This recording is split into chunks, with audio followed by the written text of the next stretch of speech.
ছাত্র সমাজে আজকে নতুন বাংলাদেশ বিনির্মাণের অগ্রপথিক এবং অগ্রদূত।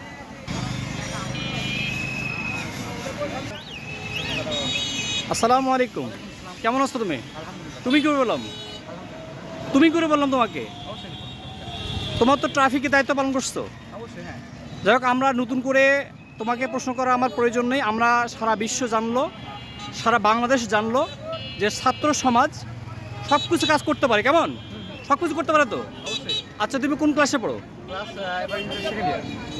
Intermediate second year. কোন কলেজ? আদর্শ কলেজ। আচ্ছা, তোমরা এই দায়িত্বটা কদিন থেকে পালন করছো?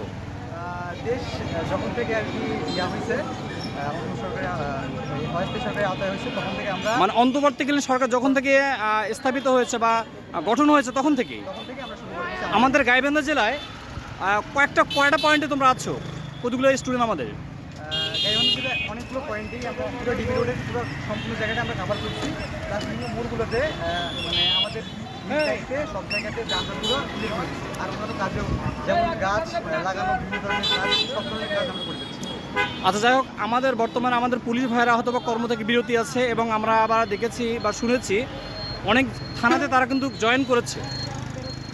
এই তোমাদের ছাত্রদের যে সদ্যোগে ট্রাফিকের ভূমিকা পালন করে যাচ্ছ, এটা পালন করতে তোমার কেমন লাগছে আসলে? অবশ্যই আমাদের স্বাচ্ছন্দ্য হচ্ছে এগুলো কাজ করে আমরা দেশের বিভিন্ন প্রকার খাদ্য ঝামেলা এগুলো নিরসন করতে পারতেছি। নিজে থেকে অনেক খুশি আমরা, এটা হ্যাপি যে আমরা এগুলো কাজে নিজে থেকে নিজেকে প্রাউড ফিল করছো। এইভাবেই আমরা চাচ্ছি একটা নতুন বাংলাদেশ, দুর্নীতিমুক্ত বাংলা দেখতে চাচ্ছি নাকি? আচ্ছা, এই সেক্টরগুলো তো তোমরা তো স্থায়ী না, তাই না? অস্থায়ী ভিত্তিতে করছো। যারা এই সেক্টরে যে আমার পুলিশ ভাইয়েরা, ট্রাফিক পুলিশ ভাইয়েরা কাজ শুরু করবে, যদি তারা আবার দুর্নীতি করে, সেক্ষেত্রে আমরা কি করবে? অবশ্যই আমরা চেষ্টা করব। মানে সব ট্রাফিক ভাই কিন্তু করে না, কিছু ট্রাফিক ভাই কিন্তু দুর্নীতি করে কি না? এই ক্ষেত্রে ছাত্র সমাজের ভূমিকা কি, তোমার ভূমিকা, তোমাদের বক্তব্যটা কি? আমরা তাদেরকে তাদের যে কার্যক্রমের সমস্যা হচ্ছে এগুলো জানানোর চেষ্টা করবো, অবগত করবো, যাতে তারা একটু এগুলো থেকে সেফ থাকে, নিরাপদ থাকে। আর সকল ধরনের যে যানজট যেগুলো আছে এগুলো তারা সঠিকভাবে নিয়ন্ত্রণে আনতে পারে। জনগণ যারা এই যানবাহন চালাচ্ছে, তোমাদের এই ট্রাফিক যে রুলসটা তোমরা মানিয়ে চালাচ্ছ, তাদের রেসপন্স কেমন, তাদের সাড়া কেমন, এবং মানে সাধারণ মানুষের সাড়া কেমন? সাধারণ মানুষ অবশ্যই আমাদের পক্ষে, এবং তারা নিজেরাও মাঝে মাঝে আমাদেরকে অনেকভাবে সহযোগিতা করতেছে। আর আমরা সম্পূর্ণ হ্যাপি।